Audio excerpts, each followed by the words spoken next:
Bom, na aula de hoje veremos calorimetria. Vamos ver então como que acontece a propagação de calor. Ela sempre irá ocorrer da maior temperatura para a menor temperatura, da maior agitação das moléculas para a menor agitação. E pode ser feita como? Um dos processos é a propagação por condução, onde as moléculas ficam em seus lugares, mas vão passando a agitação de uma para outra. Como elas estão muito juntinhas, elas passam de uma para outra, então, o calor. Essa propagação é típica dos corpos sólidos. Tá? Joelson, Sim, Chico. explica melhor isso. Então, vamos ver uma experiência aqui, utilizando dois corpos sólidos. Vamos ver aqui o metal e o vidro. Você quer primeiro o vidro ou o metal, Chico? O vidro. Você sabe o que eu vou fazer com o vidro? O que? Fala aí. Tem que tomar cuidado, né, Chico? Escolher antes, né? Sem saber o que, né? Então vamos fazer o seguinte. Faz favor, dá para segurar. Por enquanto tá na mesma temperatura. Então o que eu vou fazer é isso aqui, ó. Depois você vai tirar uma conclusão, tá, Chico? Uhum. Vamos esquentar aqui o corpo sólido, que é o Vidro. vidro. Muito bem. O que você está sentindo aí, Chico? Não tô sentindo nada. Também você apagou, né, Chico? Tá demorando, hein, professor? É, tá. Nada? Nada. Então você vai ver agora. Vamos trocar isso aqui, então. Aí você vai segurar um pesadão aqui. Esse é o metal, o ferro, tá, Chico? Nossa. Então agora vamos ver o que vai acontecer. Tá esquentando, professor. Tá esquentando? É? Uhum. Nossa, mas já esquentando? Já tá esquentando. Nossa, muito mais rápido do que o vidro. Isso mesmo. E por que você acha que esse metal esquentou muito mais rápido do que o vidro? Aliás, o vidro acho que nem esquentou muito, né? Não esquentou quase. Né? Não deu muita diferença, né? Uhum. Por que você acha? Não sei. Porque esse metal está dividido em duas partes, os corpos que são bons condutores e maus condutores. Esse que o Chico segurou, que é o vidro, é um mau condutor, enquanto que o metal é um bom condutor. Mesmo que eles tenham partículas e moléculas, né, de agitação, mas tem corpos que as partículas, as moléculas se agitam muito mais rápido. Né, Quer dizer, e mais os depressa. dois são sólidos, mas Isso. um propaga melhor do que o outro. Isso mesmo, Chico, tá bom? Uhum. Você poderia dar mais um exemplo de um corpo que é mau condutor, que nem o vidro? Mau condutor? Não sei. Por exemplo, a borracha, Uhum. a madeira, Tá. tá bom? E de bons condutores? Eu acho que os metais devem ser todos bons condutores, não é isso? Mesmo, os metais, né? O ferro, o que mais?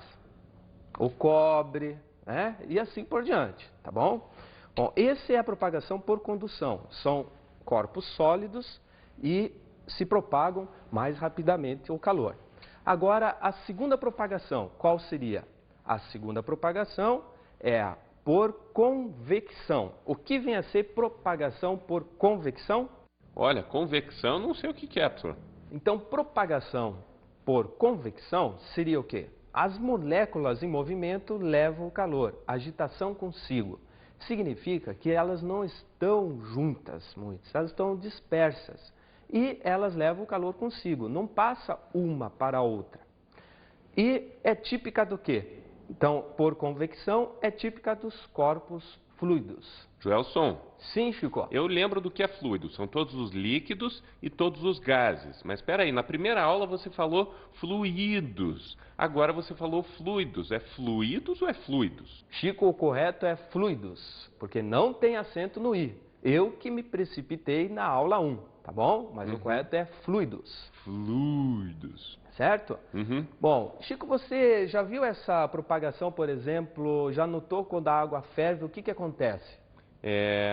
Ela borbulha e sai o vapor da água. Isso, e você nesse borbulho, você vê aquelas gotículas, né? Elas subindo, né? Uhum. Então, são essas gotículas subindo aí, que são as moléculas que estão levando o calor para cima. Uhum. Então significa o quê? que quando as moléculas estão no processo de uma temperatura maior, ele tende a subir, né, Chico? Subir. Isso. Ah, então, e quando ela está mais fria, ela desce? Isso mesmo, tende a descer. E daí o processo é esse aqui, ó. Sobe, desce, sobe, desce. Sobe o que está mais quente e desce o que está mais frio. Muito bem, Chico. Olha só, Joelson, Sim. o meu pai diz que não adianta instalar o ar-condicionado rente ao chão. Agora eu sei por quê. Porque o ar frio do ar-condicionado vai ficar lá embaixo, não vai subir para o resto do quarto. Isso mesmo, Chico. É o mesmo que acontece com a geladeira, né? A geladeira, ali o processo onde tem o gelo, está em cima ou está embaixo? Está em cima. Por quê? Porque o ar frio vai descer. Isso mesmo, Chico. Parabéns, tá bom? Esse é o segundo processo, né, que é por convecção. E o terceiro, a propagação por irradiação, é o calor não precisa de matéria para se propagar. Então não há necessidade da matéria para se propagar. E acontece, sabe como, Chico? Como, professor? Você sabe que entre a Terra e o Sol tem um espaço que é vácuo, não tem matéria, correto? Uhum. E nem por isso você não sente o calor do Sol. Sente ou não sente? Eu sinto. Então, esse processo é um dos processos da irradiação. Não há necessidade da matéria para se propagar de um corpo para o outro. Uhum. Tá bom? Chico, você já esteve próximo de uma fogueira? Claro, professor. Aquele calor que você sente, não, né, Chico? Ou pode ser, né? Você sente, né? Sinto. Isso, próximo, quando você se aproxima. Por qual propagação que você acha que é? Deixa eu ver. Por condução, ela é típica dos corpos sólidos. Então não é por condução. Vamos ver por convecção. Ela é típica dos corpos fluidos. Ali tem ar, deve ser por convecção. Não, Chico, porque se fosse por condução por convecção, você teria que estar em cima da fogueira. Porque por convecção, o ar já ali, né, as moléculas, elas já sobem, né, o calor ali, a temperatura maior, e faz aquele processo, sobe e desce. Então, não é o seu caso, em cima da fogueira você não estava, né, Chico? Não. Quem estava em cima da fogueira era o churrasco. Era o churrasco. Uhum. O que sobrou então, Chico? É por irradiação. Mas eu achei que por irradiação só acontecia quando não tivesse matéria. Não só quando não tem matéria que acontece por irradiação, tá bom? Mas sim nesse processo onde você não tem um corpo sólido, né, em contato, e nem quando você está em cima de um calor, por exemplo, nos fluidos. Uhum. Certo, Chico? Tá. Vamos ver trocas de calor? Primeiro vamos ver a troca de calor quando acontece no calor sensível, onde provoca a variação da temperatura, a temperatura que irá mudar. Já no calor latente, o que vai acontecer? Provoca a mudança de estado sem mudar a temperatura. Vamos calcular os dois tipos hoje na aula 3. Primeiro vamos começar com a quantidade de calor. Como que se calcula a quantidade de calor sensível? ΔQ igual M vezes o C vezes o ΔT. O que vem a ser todos esses símbolos, essas letras aí? Então vamos lá. O ΔQ significa quantidade de calor sensível. O M é a massa, o C é o calor específico de cada corpo e o ΔT é a variação de temperatura. Vocês lembram o processo, a experiência que eu fiz com o Chico, dos dois materiais, do vidro e do metal?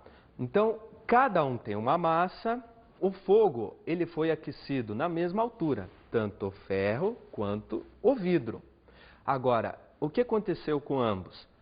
O Chico nem viu, nem sentiu o calor, né, Chico? Uhum. Enquanto que o ferro, ele sentiu já uma diferença. Por quê? Pelo fato do calor específico de cada um. Então, é por isso que é usado o calor específico na fórmula, é por isso que é utilizado o que? A massa do corpo, né? Uma massa, aqui, ó, por exemplo, esse ferro tem um peso muito maior do que esse aqui. E a variação de temperatura, né? Eu poderia ter aumentado ali a temperatura em que eu estaria aqui, por exemplo, no ferro, né? Ou no vidro. Então, as três variáveis que vocês irão utilizar nos problemas, que vamos ver agora, é a massa, o calor específico e a variação de temperatura, tá bom? Joelson, mas o que é esse calor específico? Bom, esse calor específico tem substâncias e corpos que vamos ver numa tabela onde são diferentes. Por exemplo, o calor específico da prata, aqui em calorias por grama em Celsius, tá? Então, nós vamos utilizar os Celsius. É de 0,056 a prata, o chumbo é 0,031, o ferro 0,11, olha, ele aquece muito mais rápido do que o chumbo e a prata. E o cobre 0,094. Esse é o calor específico dos sólidos. Vamos ver os calores específicos de líquidos. O álcool 0,58, o éter 0,56, quase igual ao álcool, né, Chico? E o mercúrio 0,033. É muito baixo comparando com esses outros dois líquidos, o álcool e o éter. E por último, vamos ver alguns calores específicos de gases. O hidrogênio 3,4, o oxigênio 0,218 e o nitrogênio 0,244. Ah, professor, eu vou ter que saber tudo isso aqui de cor? Claro que não. O problema já irá fornecer o calor específico do corpo que você irá calcular. Por exemplo, então, vamos ver no quadro um exemplo de calor específico. Um bloco de cobre com 200 gramas sofre um aquecimento de 25 graus Celsius para 70 graus Celsius. O calor específico do cobre é igual a 0,093 calorias por grama em Celsius.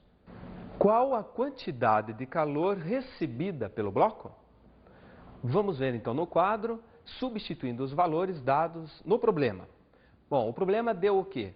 Deu a massa, que é 200 gramas, deu o calor específico do cobre, que é 0,093, e deu a variação de temperatura. Opa, professor, variação de temperatura não deu, não. Ele deu a temperatura inicial, né? Temperatura inicial, que é de 25. Muito bem, Chico, tá ligado na aula, hein? 25 graus. E deu a temperatura final. A temperatura final é de 70 graus Celsius. Prestando atenção no detalhe, né? Sempre na escala, né? As temperaturas devem vir na mesma escala, senão vocês teriam que fazer as transformações. Bom, a variação de temperatura está aqui, ó, 70 menos 25 dá a resposta de 45 graus de aumento. Colocando na fórmula, então, a massa está ali no probleminha, que é de 200, estou substituindo no lugar do M, colocando o 200, vezes o calor específico, o problema deu 0,093 e forneceu a variação de temperatura. Se não forneceu, você vai fazer a continha. Nesse caso é 45 graus. Não esquecendo do detalhe que, se a massa aqui vier, por exemplo, em quilograma, você deve transformar sempre em grama, tá bom? Sempre transformando em grama. Bom, fazendo as multiplicações ali, 200 vezes 0,093 vezes 45, eu vou pegar o Chico agora. Chico, quanto é que é? Vamos fazer junto esse cálculo, professor? Vamos. Vamos nessa, vamos lá. Vamos lá, então primeiro vamos multiplicar o 200 vezes 45. 200 vezes 45? É. Então tá, eu posso colocar o 45 primeiro lá em cima? Pode. Vezes o 200 aqui? Olha só, a gente bota aqueles dois zerinhos do 200 ali embaixo, direto, não precisa multiplicar. Vai colocando, vai colocando. Esses dois aqui? É. Muito bem. Agora eu vou multiplicar o 45 vezes 2. Isso. Que dá 90. 90. Olha, 9.000. 9.000. Agora, então, vamos multiplicar o 0,093 vezes o 9.000, né, Chico? Então, no teu raciocínio igual aqui, você baixou os 2 zeros. Aqui eu vou baixar quantos? Baixa os 3 zeros. Os 3 zeros. Muito bem. E, fazendo o cálculo, 9 vezes 3, 27. Vão 2. 9 vezes 9, 81. E 2 que foi? 83. Né? O zero aqui, se vocês quiserem multiplicar, pode colocar aqui do ladinho. Mas não há necessidade, né? Por quê? Quantas casas decimais eu tenho aqui, Chico? 3. 3. Então, o número aqui, a vírgula, vem para cá. Fica com 3 números do lado direito. Que número que ficou então, Chico? 837. 837, como é quantidade de calor, a resposta sempre é em calorias. Beleza, professor. Certo, Me Chico? diga uma coisa. Oi. Essa variação de temperatura, eu sempre pego a temperatura final menos a inicial. Como é que é isso? Sempre você irá pegar, todos irão pegar, a temperatura final menos a inicial, mesmo que seja um número negativo aqui, tá? Sempre começa, temperatura final menos a inicial. Aí não tem erro, você vai sempre acertar a variação de temperatura. Tá bom, Chico? Beleza, professor. Então tá, vamos para o nosso intervalo e já retornaremos.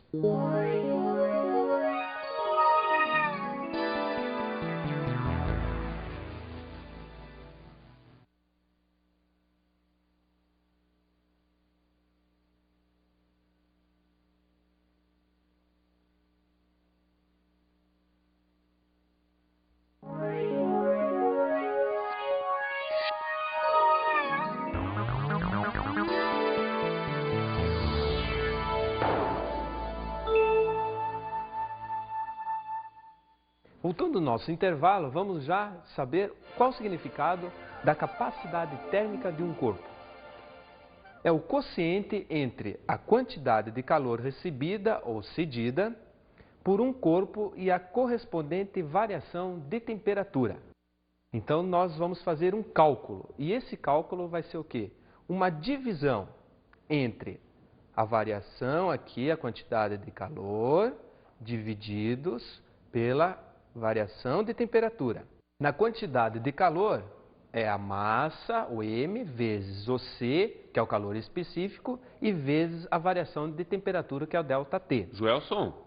Sim, Chico? Então você substituiu aquele valor da fórmula, é isso? Isso, que é a quantidade de calor aqui, né? Essa quantidade de calor e substituir a igualdade dela. Vamos dividir pela variação de temperatura. Como em cima é uma multiplicação, eu posso simplificar a variação de temperatura em cima com a variação de temperatura embaixo. Cortando eles, vai sobrar o quê? O M, massa, vezes o C, que é o calor específico. Então, eu posso usar esta fórmula aqui, ó, tá? Quantidade de calor divididos pela variação de temperatura, ou eu posso usar, para determinar a capacidade térmica de um corpo, a massa vezes o calor específico. Vamos ver então um exercício no quadro, se referindo a esses dois exemplos aí. O primeiro exercício é este aqui. Um corpo de massa 300 gramas recebeu 6.000 calorias e sua temperatura variou em 100 graus Celsius, sem mudança de estado. Determine a capacidade térmica do corpo. Vamos utilizar então o conceito de capacidade térmica? O que vem a ser capacidade térmica? É aquela divisão, o quociente entre a quantidade de calor divididos, né, pela variação de temperatura. Isso significa capacidade térmica. Vocês viram daí que, substituindo aqui o que vem a ser quantidade de calor, que é o M, a massa, o C, né, vezes a variação de temperatura, você pode cortar os dois e chegar nessa fórmula aqui. Então, vocês podem utilizar essa fórmula, M vezes o C, que é a massa vezes o calor específico, ou esta de baixo aqui. Ah, professor, mas qual que eu vou usar no dia ali, né, do problema? Você vai ter que pegar os números, identificá-los e ver quais as incógnitas, né, que você tem no problema. Por exemplo, nesse nosso problema, nós temos 6.000 calorias, então eu tenho a quantidade já de calor. Vamos substituir aqui então? A quantidade de calor é 6.000 divididos pela variação de temperatura. Foi dado também a variação de temperatura, que é de 100 graus Celsius. então você vai utilizar essa fórmula. Se ele desse a massa e o calor específico, você iria utilizar a fórmula de cima, tá bom? Que é o M, a massa, vezes o C, calor específico. Cortando os zeros, né, ou simplificando aqui, a resposta irá ficar quanto? 60 calorias, né, por grau Celsius. Essa é a resposta da capacidade térmica.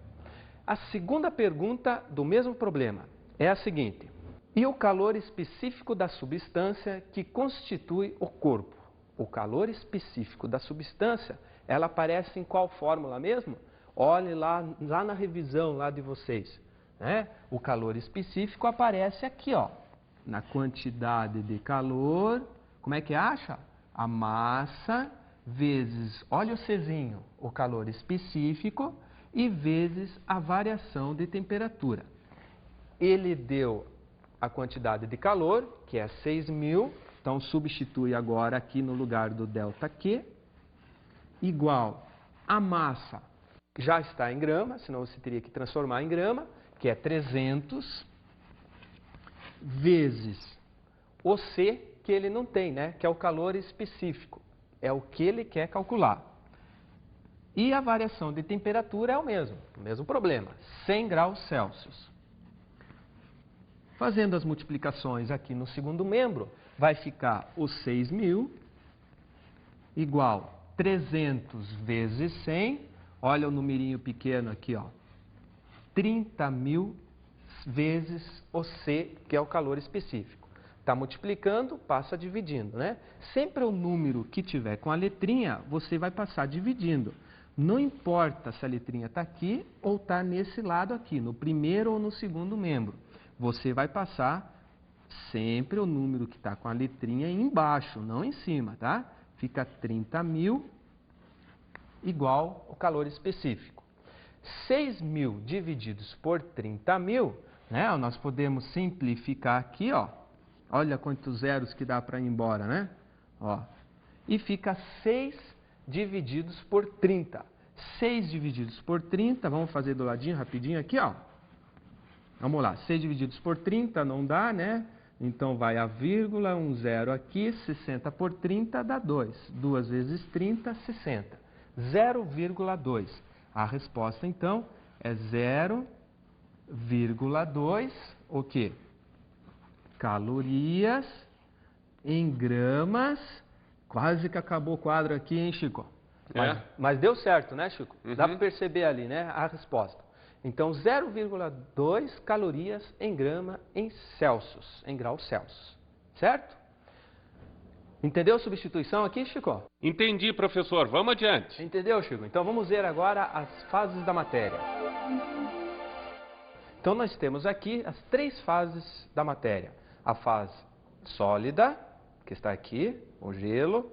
A líquida, um líquido aqui, a água. E o estado gasoso, aonde, como vocês podem observar, as moléculas, aqui, ó, estão bastante dispersas. Isso significa que não tem volume, né, próprio, ocupa todo o espaço e não tem forma. A força de atração é muito pequena, são fracas.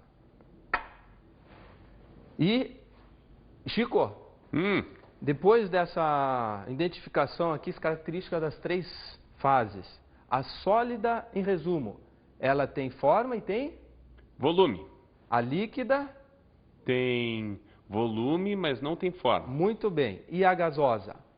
A gasosa, ela tem volume, né? Mas o volume varia dependendo do lugar onde ela está? Isso mesmo, do recipiente. Ele ocupa, né? O gás ocupa todo o espaço, né, Chico? Uhum. Tá bom? Mas não tem forma também. Ok. Vamos ver a mudança de fase, então. Por exemplo, a primeira fase ali, da sólida para a líquida. Como é que se chama? Do sólido para o líquido é fusão. Do líquido para o sólido, o contrário, vai se chamar solidificação. Do líquido para o gasoso é vaporização. Aquele vapor ali como vocês estavam observando ali, tá? E do vapor, que é o gasoso, para o líquido, né? Quando se coloca uma tampa e está fervendo a água, né? O que acontece ali? Uma condensação daquele líquido, né? Ficou peso ali, quando esfria ele começa a cair também dentro da panela. E do gasoso para o sólido, ou sólido para o gasoso, o nome se dá sublimação. Esses nomes técnicos aí, é bom vocês darem uma lida, né, várias vezes, porque isso cai, tá? Mudança de fase do sólido para o líquido, do líquido para o gasoso e vice-versa. Agora, Chico, vamos ver então o que vem a ser calor latente. Como se calcula calor latente? Vamos lá então. Primeiro, o que vem a ser? Provoca a mudança de fase da matéria sem alterar a sua temperatura. E o cálculo é esse aqui, ó. O L de calor latente, o Q maiúsculo, que significa quantidade de calor, dividido pelo E minúsculo, que é a nossa massa. Isso o problema vai fornecer. Querem ver um exemplo? O primeiro exemplo, então. Um bloco de gelo de massa 600 gramas encontra-se a 0 graus. Determine a quantidade de calor para que toda a massa de gelo se transforme em água em 0 graus. O calor latente aqui de fusão do sólido para o líquido, né, é igual a 80 calorias por grama. Bom, isso significa o quê? O que vem a ser calor latente? Em resumo, você tem, por exemplo, o gelo a 0 graus e você pode ter um líquido a 0 graus. Agora, por que aquele líquido ainda não está congelado, né? Não está em formato de gelo? Por causa da sua massa, do seu volume. Então, a quantidade de calor significa isso. A temperatura permanece a mesma, 0 graus, por exemplo. Só que a fase é que pode mudar. Por exemplo, o líquido para o sólido, da água para o gelo e do gelo para a água. Então, nesse problema aí, o que aconteceu? Ele deu a massa de 600 gramas e deu o calor latente de fusão de 80 calorias por grama. Bom, substituindo na fórmula, né, como é que calcula então o calor latente? O calor latente, vamos colocar aqui, se calcula a quantidade de calor divididos pela sua massa. Bom, o problema deu a massa, que é 600 gramas, novamente cuidado com esse detalhe, né? Sempre transformando em gramas, se tiver não precisa fazer a transformação. E ele deu o calor latente de fusão, então você irá substituir no lugar do L aqui, que é o calor latente, o 80, a quantidade de calor aqui necessária e a massa que ele deu, que é 600 gramas. Olha o sinalzinho aqui de igual, né? Lembram lá dos exercícios que nós fizemos? Sempre multiplicando em x. Então, vai ficar o calor aqui, a quantidade de calor vezes o 1. Vamos colocar aqui do lado, a quantidade de calor, igual a 600 vezes 80, que dá, vamos ver, 8 vezes 6, 48, eu tenho 3 zeros aí, 48.000 calorias. Vocês viram nas aulas anteriores, a transformação de caloria para quilocaloria, né? Cada uma quilocaloria equivale a 1.000 calorias. Então, a tua resposta poderia vir em calorias ou em quilocalorias. É só dividir por 1.000.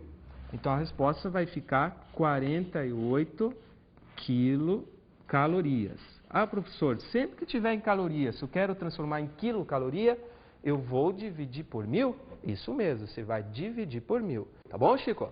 Uhum. Então, professor, essa Sim? é a quantidade de calor que eu tenho que pôr para transformar aquela quantidade de gelo em água? Isso mesmo, de gelo em água, que é o calor latente de fusão do sólido para o líquido. Certo? Uhum. Então, vamos para a nossa dica de estudo de hoje? Vamos lá, então.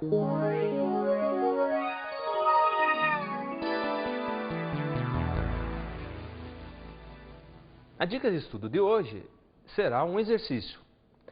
Um bloco de gelo de massa igual a 300 gramas encontra-se a 0 graus Celsius.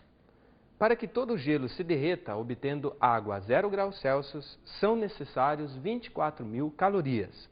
Determine o calor latente de fusão do gelo. Vocês irão substituir os valores dados no problema naquela fórmula do calor latente de fusão, que é a quantidade de calor dividido pela sua massa. Tá bom? Chico, você entendeu, Chico? Entendi, professor. Foi bem bacana a aula. Então tá bom. Então, fiquem com Deus. Até a próxima. Na aula de hoje, com o professor Joelson, vimos como é a propagação e a troca de calor. Na propagação de calor, pode acontecer através da condução, da convecção ou da irradiação. E na troca de calor, podemos ter o calor sensível, que a temperatura varia, né, sem mudar o estado. Já no calor latente, acontece o quê? A temperatura fica igualzinho, não varia, mas o estado já muda. Por exemplo, do gelo para a água ou vice-versa, com a mesma temperatura. Conhecemos o cálculo da capacidade térmica de um corpo. Na capacidade térmica, nós calculamos como? Você divide a quantidade de calor pela variação de temperatura, podendo cortar as variações, né? E daí vamos ter aquela multiplicação pequenininha entre a massa e o calor específico apenas. E estudamos as 3 fases da matéria. As fases da matéria, aonde vamos ter a fase sólida, aonde tem volume e forma. A líquida, aonde tem volume, mas não tem forma. E a gasosa, que não tem forma e não tem volume próprio. Ele ocupa todo o espaço. Até a próxima aula.